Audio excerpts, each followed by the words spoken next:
오늘 2022년 마지막 말씀은 마가복음 16장 9절에서 20절까지 말씀입니다. 드디어 이제 마가복음 마지막 말씀인데요. 마가복음 16장 9절로 20절까지 말씀 끝까지 좀 길지만 의미를 생각하며 교독하겠습니다.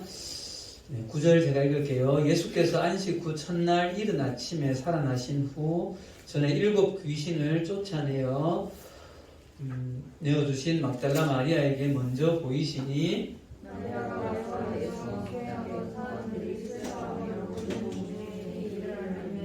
그들은 예수께서 살아나셨다는 것과 마리아에게 보이셨다는 것을 듣고도 믿지 아니하니라. 그 후에 죽은 사람이 걸어서 시오로 갈 때에 예수께서 다른 모양으로 그들에게 나타나시니 두 사람이 가서 남은 제자들에게 알리었으되 역시 믿지 아니하니라.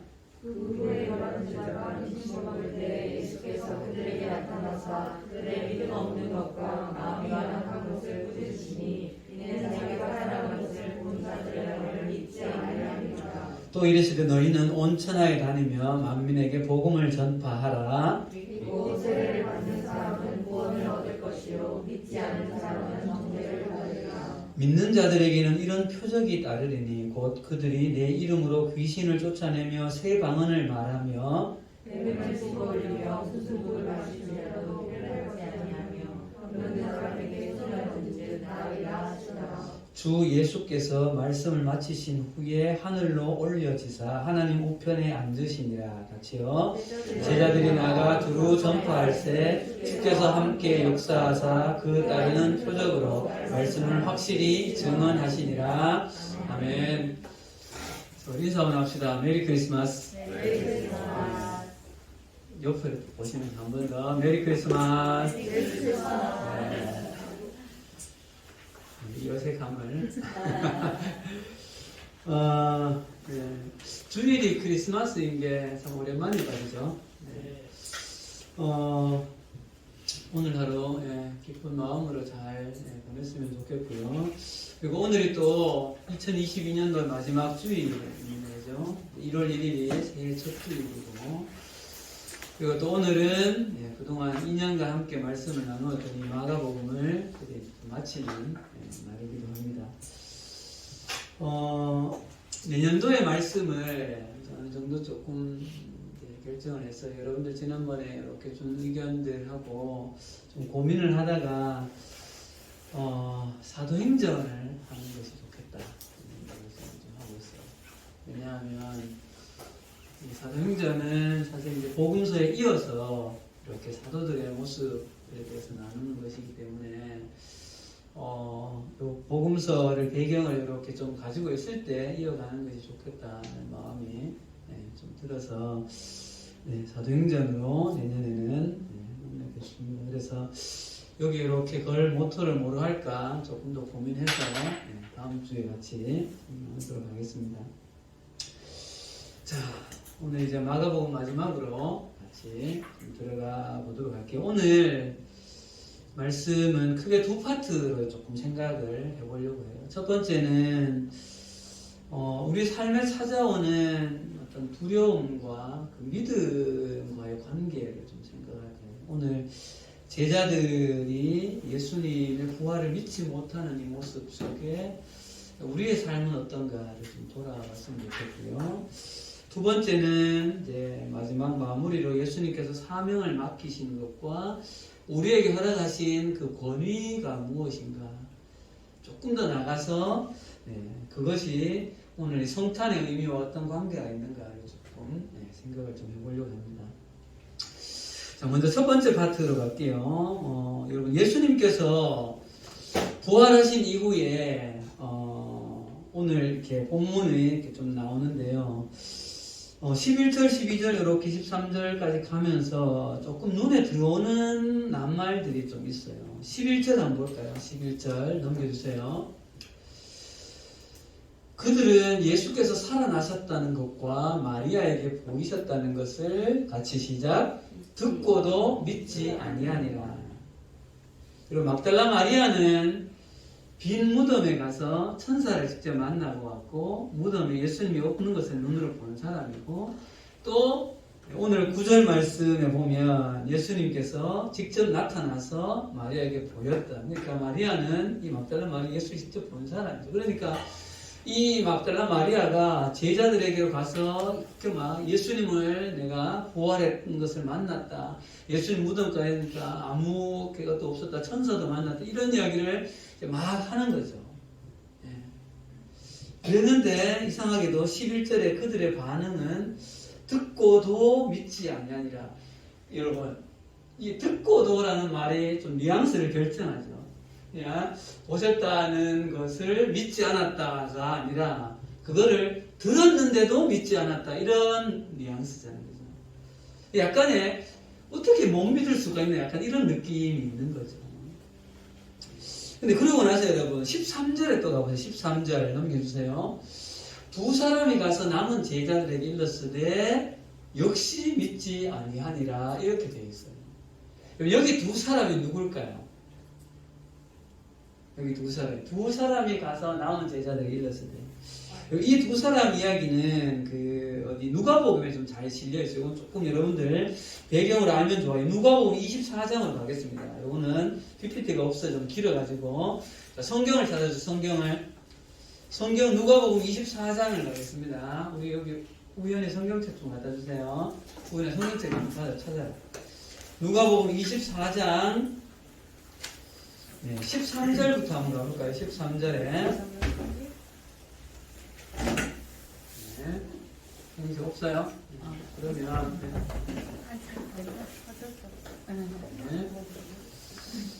자 13절만 같이 읽고 뒤에 중간중간에 좀 봅시다. 13절 시작.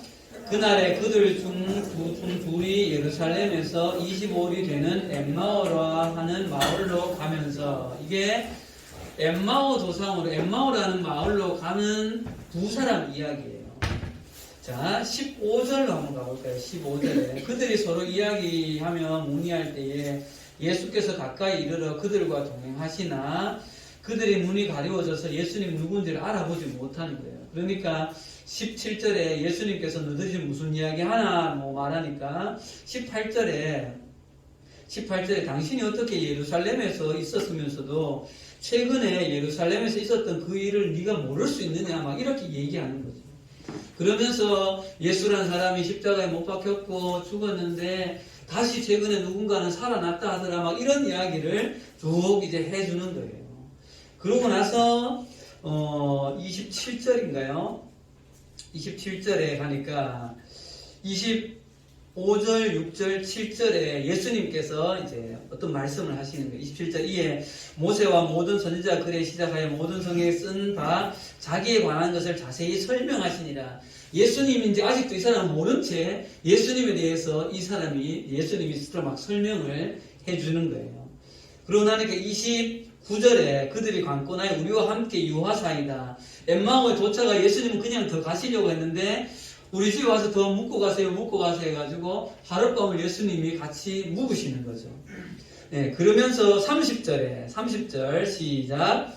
그들과 함께 음식 잡수실 때에 떡을 가지사 축사하시고 떼어 그들에게 주시니 31절 그들이 눈이 밝아져 그인 줄 알아보더니 이제 드디어 예수님인 줄 알아본 거예요.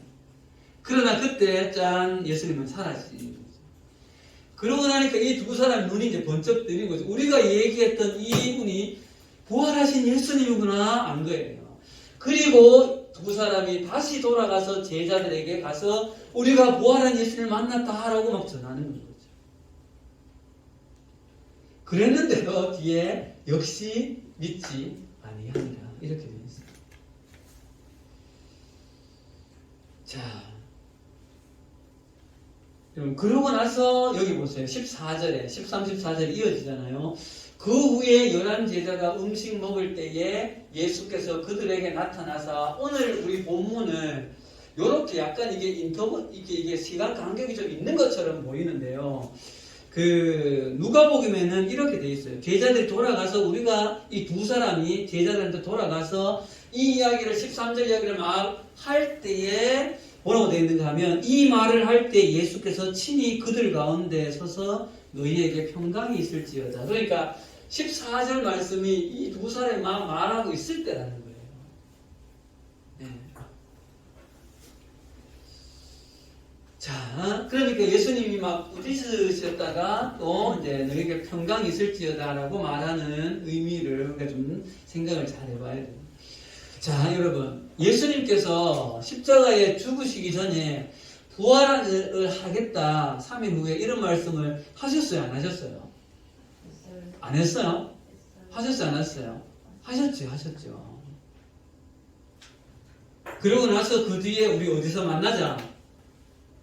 그래, 갈릴리 역시 갈릴리에서 다시 만나자 이 이야기까지 몇 번 하셨잖아요. 그럼 그런데 3일이 지난 지금에 예수님을 내가 만났다라고 말한 사람들이 있음에도 불구하고 12제자들은 물론이고 다른 사람들도 예수님의 부활에 대해서 믿지 못하고 있는 거예요. 사랑하는 여러분, 왜 다른 사람들은 그래도 잘 모르겠지만 12제자들은 한 명은 이제 죽었으니까 11명은 부활했던 소식을 들으면 그때라도 정신을 번쩍 차려야 되는 거 아닌가요? 그죠? 그리고 예수님이 정말 부활했구나 막 안 봐도 할렐루야 아멘 해야 되는 거 아닌가? 그런데 왜 이들은 여기 계속해서 믿지 못했더라, 이들도 역시 믿지 않았더라, 이런 이야기를 할까? 네. 오늘 첫 번째 대지에서 생각해 볼 포인트는 이거예요. 왜 이들은 믿지 못하였을까? 자, 우리가 먼저 생각해 볼 수 있는 것은 그냥 일반적으로 지극히 이렇게 상식적인 차원에서 지금 그림 그릴 때가 아니고 상식적인 차원에서 사람이 죽었다가 다시 살아나는 것은 가능하다, 불가능하다? 불가능한 일이다. 그냥 기본적인 사람이라면 죽은 사람이 다시 살아난다는 것은 이거는 과학적으로도 이성적으로 생각해도 그 일은 불가능한 일이다 라고 일반적으로 생각하기 때문에 못 믿는 것이 어떻게 보면 당연할 수도 있다라고 생각할 수 있을 것 같아요. 그죠? 사람이 죽었다고 어떻게 다시 살아나냐? 그게 말이 되나? 그거는 어떻게 보면 당연하지 않는가 싶은 거죠. 그런데 이것으로만 해석하기는 좀 부족함이 있는 거예요. 왜냐하면 여러분 생각해 봅시다. 12제자들이 3년이나 예수님을 따라다니면서 이성적으로 생각했을 때 해석이 되고 과학적으로 생각했을 때 증명이 될 수 있는 일만 일어났어요, 예수님께? 아니죠. 수없이 많은 예수님을 따라다니면 인간의 이성적으로 그냥 과학적인 원리로 해석되지 않은 일이 훨씬 더 많았어요. 그렇죠? 안전병이가 일어나고 뭐 봉사했던 사람이 눈 뜨고 문둥병자가 뭐 낫고 심지어는 죽었는지 나흘 만에 무덤에 있는 사람이 막 살아나오는 일이 있었는 것을 이 제자들은 다 경험한 사람들이라는 거죠. 그죠?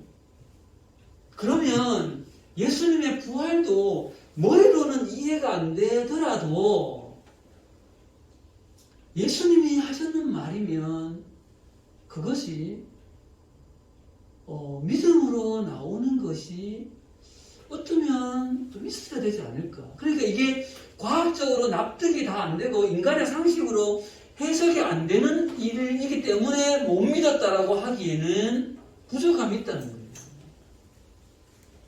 그렇죠. 그러면 제자들이 믿지 못한 이유가 좀 더 근본적으로 무엇인가 있다는 거죠. 그게 뭐냐는 거예요, 그게. 자, 오늘 조금 전에 우리 두 파트로 나눈댔을 때 첫 번째 파트는 뭐와 뭐의 관계를 이야기했어요. 두려움과 믿음의 관계이죠. 여러분, 제자들이 지금 예수님의 부활을 믿지 못한 것은 그들이 두려움에 사로잡혀 있기 때문에. 자, 이거는 제가 추측해서 말씀드리는 것이 아니라 말씀을 봅시다. 요한복음을 갑니다. 넘겨주세요. 넘겨주세요. 네. 자, 이것도 넘겨주고 누가복음 이렇게 한 번 더 넘겨주세요. 요한복음. 네, 넘겨주세요. 네. 자, 이날 곧 안식 후 첫날 저녁 때에 읽읍시다. 시작. 제자들이 유대인들을 두려워하여 모인 곳에 문을 닫았더니 예수께서 가운데 서서 이르시되 너희에게 평강이 있을지어다. 여러분 보세요. 제자들이 유대인들을 두려워하여 모인 곳에 문을 닫아 놓았더니, 여러분 지금 안식 후 첫날이에요. 예수님이 부활하신 날이라는 거예요.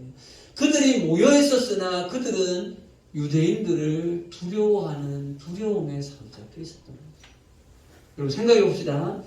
이 12 제자들이 지금 어떤 유대인들을 두려워하여라고 했을 때 이 두려움은 조금 더 구체적으로 뭘 말하는 거예요? 여기는 뭘 말하는 거예요? 그러니까 예수님을 유대인의 왕이라고 해서 또 로마의 반역자라고 해서, 자, 이스라엘 내부적으로는 하나님에 대한 신성 모독으로 지금 생각하고 있고, 대로마를 향하여는 뭐라고 하고 있어요? 로마양 반역인 거죠. 그러면 반역자의 우두머리가 죽으면 그 따르는 추종자들은 당연히 어려움이 있을 거라고 이들은 생각할 수밖에 없는 거죠. 그렇기 때문에 이들은 자신들의 생명의 위협에 대한 두려움이 있었다는 거예요. 그렇기 때문에 한 곳에 모여서 우리도 죽으면 어떡하니? 뭔가 대책회의를 하고 있을 수도 있고 모르지만 그들은 두려워서 나가지도 못한 상황이 있다는 거죠. 그것만 있었을까요, 여러분? 이제 예수님이 죽었기 때문에, 돌아가셨기 때문에 이제 이들은 그동안의 3년의 이 기간에 대하여서 다시 이제 일상으로 돌아가야 되는 거예요. 일상으로 돌아가서 이제 우리 뭐 하지? 그들의 일상의 삶으로의 돌아가는 것에 대한 두려움이 있을 수 있다는 거죠. 또 한편으로는 이런 것이 있을 수도 있었습니다. 그들이 뭔가 큰 한 자리를 꿈꾸었던 것 늘 자주 이야기했죠. 십자가에 달리시기 얼마 전까지만 해도 네가 크냐 내가 크냐 싸웠던 자들이기 때문에 이들은 어떻게 보면 3년의 삶에 대한 본전이 생각날 수도 있어요. 내가 뭐하라고 지금 예수님을 따라다니는 이 생명에 대한 위협과 삶에 대한 다시 일상으로 돌아가야 대한 그 생계에 대한 그런 어려움과 두려움과 3년에 대한 그 일상의 삶에 대한 뭔가 다시 본전을 생각하는 이런 마음들이 뒤섞여서 이들은 두려움과 걱정과 염려 속에 그들은 사로잡혀 있었던 거죠.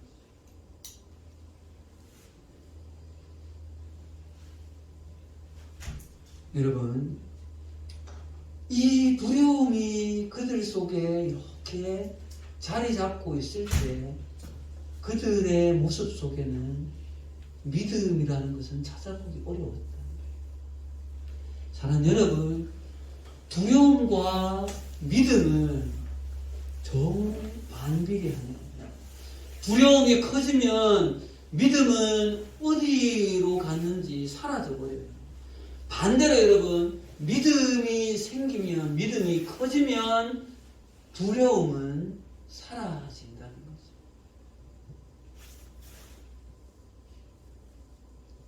여러분, 이 부분에 대하여서 예수님께서 왜 오늘 너희에게 평강이 있을지어다 라고 말씀하시는 것이 무엇을 의미하는 것이에요? 너희들끼리 그냥 샬롬 하라는 것일까요?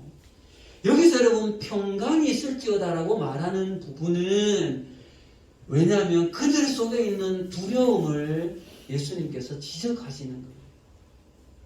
너희들 속에 있는 두려움으로 인하여서 너희들이 지금 나의 부활을 믿지 못하는구나 말씀하시는 거죠. 예. 이런 이 두려움과 믿음은 이 놀라운 관계가 형성되어져 있어요. 두려움에 사로잡히면요 하나님이 눈에 보이지 않습니다. 예.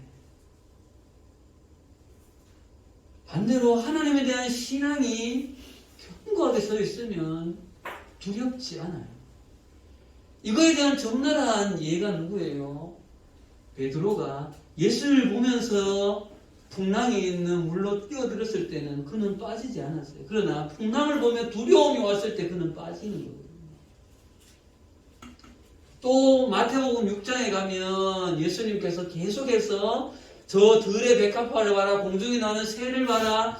저들이 스스로가 뭔가를 하지 않은 것 같으나 하나님이 다 입히신다. 너희들이 염려하지 마라. 먼저 그 나라와 그 의를 구하라. 그리하면 이 모든 것을 더하시리라. 그럼 이 말씀이 뭐예요? 하나님에 대한 믿음, 신뢰를 가지라는 거죠. 사랑하는 여러분, 세상을 가까이 하면, 세상을 너무 오랫동안 묵상하면요, 믿음은 작아져요. 지금 원래 이렇게 오면서요, 경제적으로 지금 뭐 여러 가지 세계적인 경제 상황이 좋다고 합니까? 나쁘다고 합니까? 네, 나빠도 너무 나쁘다. 근데 원래 나쁜 건 나쁜 것도 아니다. 내년이 최고다. 이런 얘기 하잖아, 지금. 그거를 너무 깊이 묵상하면요, 주일날 헌금 드리는 게 힘들어진다니까요. 예. 저는 여러분, 예전에 팀장님이 이런 비유를 들었죠. 저기 위에 있는, 산 위에 있는 그 높은 철탑 있잖아요. 송전탑. 우리가 집에서 송전탑을 보면 내 손바닥보다 작아요. 그러나 송전탑에 가까이 가면 얼마나 큰지 모르거든요. 여러분, 내가 가까이 하는 것이 커 보이는 거예요. 내가 가까이 하고 있는 것이 전부처럼 여겨지고 가까이 하는 그것을 신앙하게 되어져 있어요. 믿게 되어 있다.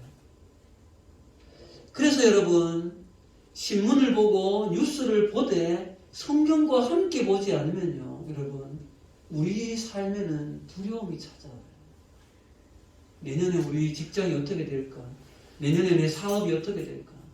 우리 자신과 어떻게 될까? 내 내년에 성적이 어떻게 될까? 나의 진로가 어떻게 될까? 뭐가 어떻게 될까? 이거에 너무 깊이 빠져 있으면 믿음이 점점 줄어든다니까.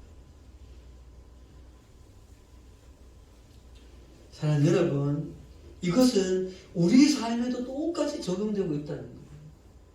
지금 제자들은 예수님을 죽인 대제사장을 너무 깊이 묵상했기 때문에 두려움에 빠져 있는 거예요.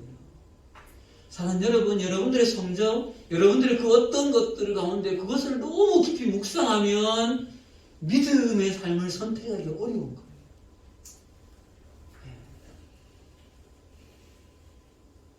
그래서 사랑하는 여러분, 올 한 해 내가 무엇을 가까이 하고 무엇을 많이 묵상했는가 한번 돌아보시고, 내년에 내가 무엇을 가까이 할 것인가, 연말 연초 이때에 그 부분을 한번 돌아보는 여러분들이 되었으면 좋겠습니다. 그래서 두려움이 아니라 믿음으로 두려움을 이겨내는 사랑하는 여러분들이 되기를 간절히 소망합니다. 자, 두 번째 파트로 넘어가겠습니다. 자, 오늘 15절 말씀입니다. 넘겨주세요. 15절. 네, 시작. 또 이르시되 너희는 온 천하에 다니며 만민에게 복음을 전파하라. 네, 너무나 유명한 말씀이죠, 그죠? 여러분, 예수님께서 이제 승천하시기 앞에서 이 제자들을 만나면서 복음을 전할 것에 대하여서 말씀하시는데요. 넘겨주세요. 이 부분에서 조금 더 자세하게 말씀하고 있는 것이 마태복음 28장 18절에서 20절이에요. 네. 종종 우리 같이 읽었죠, 그죠? 예수께서 나와 말씀하여 이르시되, 자, 이거 같이 읽읍시다. 시작. 하늘과 땅의 모든 권세를 내게 주셨으니 그러므로 너희는 가서 모든 민족을 제자로 삼아 아버지와 아들과 성령의 이름으로 세례를 베풀고 내가 너희에게 분부한 모든 것을 가르쳐 지키게 하라. 볼지어다 내가 세상 끝날까지 너희와 항상 함께 있으리라 하시니라. 아멘. 여러분, 이때 예수님의 명령을 세 가지로 구분할 수 있어요. 첫 번째는 지역적인 문제입니다. 여러분, 예수님이 어디까지만 가라 하셨나요? 아니죠. 온 천하에 다니라고 했어요. 온 천하에. 여기는 너희는 가서라고 되어 있죠. 그 다음 대상이 누구입니까? 정해져 있어요? 아니죠. 모든 민족을, 또 앞에 우리 본문에서는 만민에게 그랬죠. 만민에게. 그 다음 세 번째 뭘 하라고 했습니까? 오늘 본문에서는 복음을 전하라는 표현을 하셨죠. 그죠? 복음을 전파하라. 마태복음에서는 그 복음 전파하는 내용이 구체적으로 뭘 삼아라? 제자 삼고 아버지와 아들과 성령의 이름으로 뭘 하라? 세례를 베풀어라. 내가 너에게 분부한 모든 것을 가르쳐서 그 사람이 그것을 지키게 하는 것까지 해라. 이게 이제 제자 훈련인 거죠. 제자화를 하는. 선생님이 함께하고 있는 단체에서는 이걸 이제 양육이라고 불러요. 어쨌거나 이 내용을 부탁하시는 거죠. 그런데 그 뒤에 구절이 조금 오늘 넘겨주세요. 17절입니다. 자, 읽읍시다. 시작. 믿는 자들에게는 이런 표적이 따르니 곧 그들이 내 이름으로 귀신을 쫓아내며 새 방언을 말하며 뱀을 집어 올리며 무슨 독을 마실지라도 해를 받지 아니하며 병든 사람에게 손을 얹은즉 나으리라 하시더라. 여러분, 이 말씀을 어떻게 해석해야 돼요? 솔직히 저도 중학교 때 나도 예수를 믿으니까 뱀을 한번 잡아볼까? 무슨 독을 마실지라도 해를 받지 않는다. 집에 농약이 많았거든요. 시골에 농사 지으니까 농약이. 이거 한 잔 해도 해를 받지 않는다 했잖아. 나도 예수 믿는데. 솔직히 이런 생각을 나도 해본 적 있다.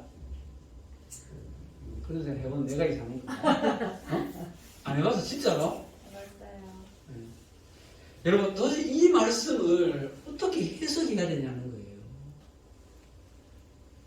그죠? 자, 여러분, 팀장도 지난주에 이 말씀을 묵상하면서 좀 새로운 말씀에 대한 이해를 좀 하게 되었어요. 여러분 잘 보십시오. 오늘 15절의 예수님의 명령과 17절, 18절을 그냥 표적이라고 말해볼게요. 표적과 이게 어떤 상관관계가 있냐는 거죠. 그리고 우리에게 지금 무슨 말씀을 하시고자 하셨을까, 예수님께서. 너들 예수님 날 믿으면 가가지고 마음대로 하고 뱀 만지고 해도 안 되는데 지금 그 이야기가 아닐 거라는 거죠. 자, 여러분, 이것을 이해하기 위해서 몇 가지 확인을 좀 해야 됩니다. 첫 번째는요, 15절의 명령과 17절, 18절의 이 표적의 관계를 이해하기 위해서 첫 번째로 우리가 이해해야 될 것은 이 예수님께서 우리에게 하신 이 명령은 12 제자들, 그때 예수님의 말씀을 들었던 그들에게만 행하는 말씀이 맞다, 아니다? 아니라는 거죠. 지금 우리 세대까지 앞으로 태어날 사람들, 예수 그리스도를 믿는 모든 사람들에게 이 예수님이 말씀하신 명령은 그들에게도 우리에게도 해당하는 그 말씀이라는 거죠. 두 번째는 여러분, 예수님께서 지금 말씀하신 이 두 가지를 한번 생각해 보세요. 예수님 오셔서 우리에게 지금 복음을 전하라 하셨는데 그 복음을 전한 일은 누가 하시던 일이에요? 예수님이 하신 일이죠. 예수님이. 왜냐하면 마가복음 1장 14절보다 있나요? 넘겨주세요. 없나요? 이게 지금 마가복음 16장 지금 안 고쳤는데요. 마가복음 시작할 때잖아요. 예수께서 갈릴리에 오셔서 하나님의 복음을 전파하여, 여러분 복음을 전한 일은 예수님 당신께서 하신 일인 거예요. 근데 그 일을 지금 누구에게 하라는 거예요? 우리에게 하라는 거예요. 제자들에게 하라는 것이고 예수 믿는 사람에게 하라는 거잖아요. 그죠? 여러분 이 관계를 이해하는 것이 17절, 18절을 해석하는데 키워드예요. 네. 자, 여러분 잘 보세요. 예수님 당신이 복음 전하던 일을 제자들에게, 우리들에게 대신 하라고 하셨습니다. 자, 그리고 나서 17, 18절을 다시 읽어볼게요. 넘겨주세요. 넘겨주세요. 네. 믿는 자들에게는 이런 표적이 따르리니 하면서 귀신을 쫓아내고 방언을 말하고 뱀, 독, 병든 사람에게 손을 얹는 등 나으니라. 잘 보세요. 귀신을 쫓아내며, 자, 다른 건 일단 잠깐 두고요. 병든 사람에게 손을 얹는 등 나음이라. 이 일을 누가 하셨던 거예요? 예수님이 하셨던 거예요. 그러면 여러분 잘 보세요. 이 17절, 18절의 일, 15절에 예수님께서 하셨던 명령과 17절, 18절에 예수님께서 지금 말씀하시는 이 표적은 예수님이 하셨던 일인 거예요. 예수님이 당신께서 친히 복음을 전하셨고 사람들을 회복시키기 일을 하셨던 그 일을 믿는 자들에게 너희들이 이제 대신하라고 뭐 하신 거예요? 위임한 거죠. 그런데 15절에 복음을 전해라, 내 대신 너희들이 전해야 된다라고 위임만 하신 것이 아니라 17절, 18절에 믿는 자들에게 이런 표적이 따르리니 너희들이 이런 것도 할 수 있을 거라는 예수님이 당신께서 가졌던 그 권위와 권세를 우리들에게도 허락하여 주셨다는 것이죠. 그래서 여러분 이 말씀은 내가 지금 뭐 뱀 짚고 독 치고 이걸 시험하라 마라의 문제가 아니라 그것을 넘어서 더 깊이 우리라는 존재가 어떤 존재로 예수님께서 우리를 부르셨는가를 확인할 수 있는 매우 중요한 키워드가 되어져요. 사랑하는 여러분, 저는 이 말씀을 보면서 마가복음 전체가, 아니요, 마가복음이 아니라 복음서 전체가, 이 성경 전체가 다시 해석되는 것 같은 느낌을 받아요. 왜냐하면 여러분, 우리가 예수 그리스도를 믿는다는 것, 오늘 예수님께서 이 땅에 오시는 아기 탄생의 그 성탄절인데 예수님이 이 땅에 오셨다는 것의 의미가 새롭게 해석이 되는 거예요. 여러분, 예수님이 오셔서 우리가 예수를 믿는다는 것이 내가 하나님의 자녀가 된다는 우리는 그것의 정도로 생각을 하잖아요. 그러나 그것을 넘어선다는 거죠. 왜냐하면 예수님 당신께서 우리 가운데 당신이 하셨던 그 놀라운 일을 위임하셨을 뿐만 아니라 당신이 가지셨던 그 권위를 우리 가운데도 주셨다는 거죠. 그런 놀라운 존재인 우리로 예수님이 부르셨다는 것을 말씀하고 있는 거예요. 여러분, 그런 각도로 보면 이 말씀은요, 나를 다시 해석하게 만들어요. 예. 그게 무슨 말인가 하면 세상을 기준으로 바라보면 나는 뭐도 좀 못하는 것 같고 공부도 좀 못하는 것 같고 뭐도 모자란 것 같고 뭐 잘하는 것도 없는 것 같은 그런 소위 말해서 찌질한 것 같은 내 모습일지라도 예수 그리스도께서 우리를 부르신 부름에는 그 차원을 훨씬 넘어서서 사랑하는 생각해 보세요. 하나님께서 예수님을 이 땅 가운데 보내신 일이 보통 일이에요? 엄청난 일이에요? 엄청난 일이죠. 근데 여러분 그 엄청난 일로 우리를 부르셨다는 거예요. 왜냐하면 예수님이 하셨던 그 일, 그 권세를 똑같이 우리 가운데 주겠다는 말씀이잖아요. 맞아요? 아니에요? 예.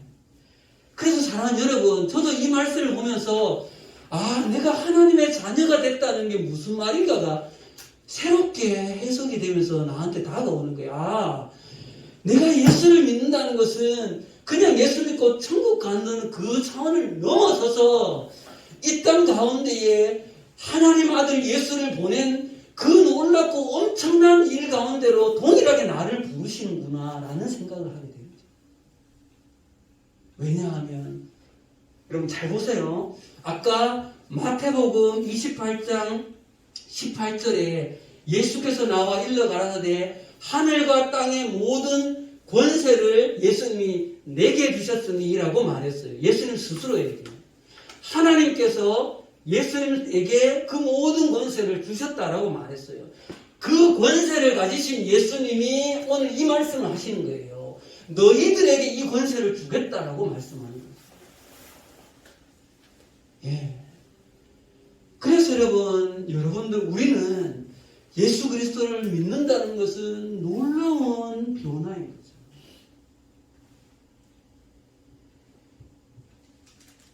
그래서 팀장님도 이 말씀을 다시 이렇게 보면서 와 이게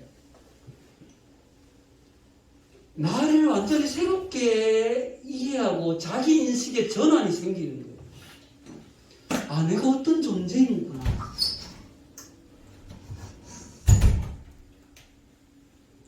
조금 흥분을 가라앉히고요. 사랑하는 여러분, 세상에 어떤 존재가 우리를 이런 놀라운 위치로까지 우리를 불러내실 수가 있습니까? 사랑하는 여러분, 예수님께서 이 땅 가운데 오셔서 하나님의 아들이신 당신께서 이제 승천하시기 전에 우리들에게 내가 전한 그 복음, 하나님의 아들이 이 땅에 구원자 메시아로 오셨으며 그 하나님의 아들이 참 신이신 하나님의 아들이 이 땅에 오셔서 이 세상을 하나님의 나라로 다시 회복시킨 그 놀라운 복음에 대하여서 너희들이 전해라라고 우리에게 말씀하시면서 그 일을 우리에게 위임하셨고 15절에 17절 18절에 그 일을 행할 때에 그 복음을 전할 때에 때를 따라서 필요하면 이 놀라운 일들조차도 일어날 수 있음에 대하여서 말씀하고 있는 거예요. 실제로 여러분 지금 이 땅 가운데에서 이 일들이 일어나는 경우가 여러분 있어요 없어요? 있다는 거죠. 예. 병 고치는 일 지금도 일어나고 있습니다. 귀신을 쫓아내는 일 지금도 일어나고 있다고요. 여러분 보세요. 뱀을 집어 올리며 사도 바울이 사도행전 끝에 로마로 가는 길에 멜리데 섬에서 불을 떼다가 장작을 뜩 짚다가 거기서 뭐가 나왔어요? 뱀이 나왔잖아요. 뱀이 물었어요. 그래서 사람들은 곧 죽을 것이다 라고 했는데 이상하게 아무런 일들이 일어나지 않았어요. 그래서 그 원주민들이 와 신이 임했다 뭐 이렇게 이야기하잖아요. 사도 바울에게 일어난 일이 바로 이 일인 거죠. 사도 바울과 우리가 다릅니까 여러분? 사도 바울이 신이에요. 바울과 우리는 똑같은 사람이에요. 하나님의 성령께서 우리를 통하여서 그 일을 하시겠다는 거죠. 그런 존재로 우리를 부르셨다는 거예요. 그래서 오늘 이 기쁜 성탄의 기쁨이라는 것이 나를 구원하신 것을 넘어서서 우리라는 한 명 한 명이 엄청나게 놀라운 존재로 우리를 하나님께서 부르신 날이 바로 이 성탄의 기쁨이라는 거죠. 자, 이제 말씀을 이제 정리하도록 합시다, 여러분. 2년간 진행했던 이제 마가복음의 대장정을 이제 거의 마쳐갑니다. 여러분들은 그냥 뭐 이제 마가복음 끝난 때에 뭐라고 생각할 수 있지만 말씀을 준비하며 전한 저에게는 2년의 시간이 굉장히 의미 있었던 시간이었던 것 같아요. 복음서를 다시 보며 해석할 수 있는 좋은 기회가 되어졌던 것 같아요. 다른 여러분들에게는 이 마가복음을 같이 함께 보면서 어떤 의미로 남아있는지 잘 모르겠지만요.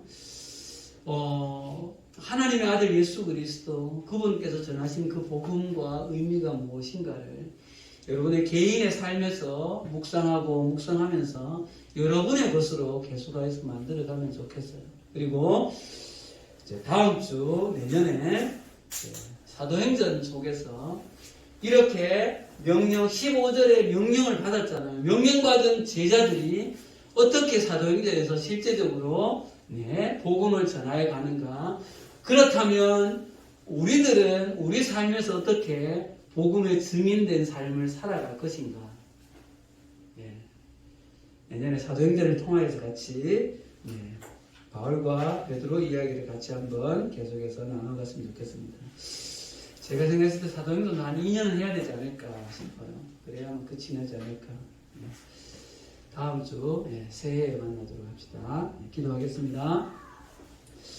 하나님 아버지 은혜를 감사합니다. 제자들의 믿음 없음이 그들이 두려움 가운데 있었을 때 믿음이 없었음을 봅니다. 우리도 세상을 너무 깊이 묵상하여서 두려움에 빠지지 않도록 우리 사랑하는 모든 그 친구들을 붙잡아 주시고 하나님 예수님께서 우리에게 명령하시고 또한 동일한 권위를 허락하신 부분을 바라보면서 우리가 예수 믿는다는 것이 어떤 의미가 있는가 하나님 이 시간 잠시 생각했습니다. 하나님 우리가 하나님의 자녀입니다. 하나님의 그 놀라운 권위와 권세를 우리에게 부여해 주셨습니다. 감사합니다. 우리가 어떤 존재임을 복음 안에서 온전히 발견해내는 사랑하는 모든 그 친구들 될 수 있도록 축복하여 주옵소서. 예수님 이름으로 기도합니다. 아멘.